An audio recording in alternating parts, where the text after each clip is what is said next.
قربانی کے موضوع پر آج کا ہمارا پہلا مسئلہ یہ ہے کہ جو قربانی کا گوشت ہے کیا محرم الحرام کے مہینے میں کھا سکتے ہیں؟ بعض لوگ کہتے ہیں کہ محرم الحرام کا جو مہینہ ہے نا اس سے پہلے قربانی کا گوشت کھا لیں۔ محرم الحرام کے مہینے میں قربانی کا گوشت کھانا ناجائز ہے، حرام ہے۔ میرے عزیز بھائی، یہ بالکل ٹفلہ ہے، یہ جہلیت ہے، بے وقوفی ہے، غلط بات ہے کہ محرم الحرام کے مہینے میں کوئی آدمی قربانی کا گوشت نہیں کھا سکتا۔ یہ بالکل غلط بات ہے، جہلیت ہے۔ میرے عزیز بھائی، محرم الحرام کے مہینے کے اندر قربانی کا گوشت کھانا بالکل جائز ہے۔ آگے مسئلہ یہ ہے کہ وہ پیسہ روپیہ جس کے ساتھ آپ نے قربانی کا جانور خریدنا ہے، کیا اس مال پر سال کا گزرنا ضروری ہے؟ تو میرے عزیز بھائی، یہ قربانی کے ایام میں یہ مسئلہ نہیں چلتا۔ سال کا گزرنا جو ہے یہ زکوٰۃ کے اندر ہوتا ہے، لہذا قربانی کے اندر یہ معاملہ نہیں ہوتا۔ جب بھی آپ قربانی لیں گے، قربانی ہو جائے گی، ادا ہو جائے گی، اس مال پر سال گزرا ہوا ہو یا نہ گزرا ہوا ہو، قربانی اس کی ادا ہو جائے گی۔ جو سال کا گزرنے والی بات ہے وہ زکوٰۃ کے اندر ہے، قربانی کے اندر نہیں ہے۔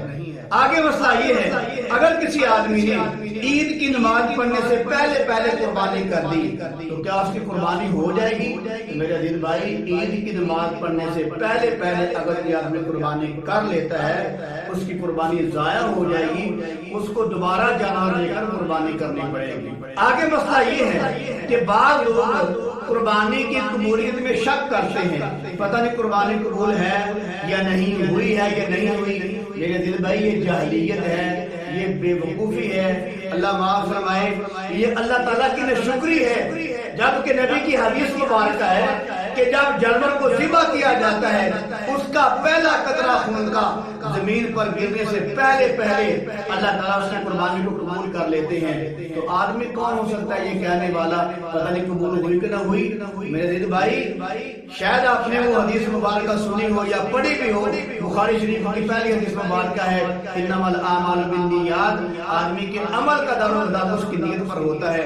میرے عزیز بھائی، اپنی نیتوں کو ٹھیک کریں، ورنہ اپنی قربانی خود بخود آپ خراب کر لیں گے۔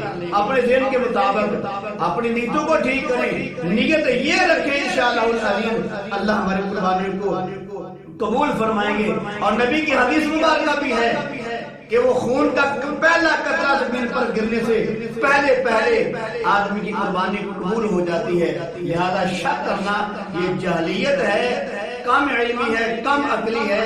یہ شک نہیں کرنا چاہیے بلکہ امید رکھنی چاہیے کہ اللہ تعالیٰ ہماری قربانی کو قبول فرمائے گا، اور شک کرنا یہ غلط ہے۔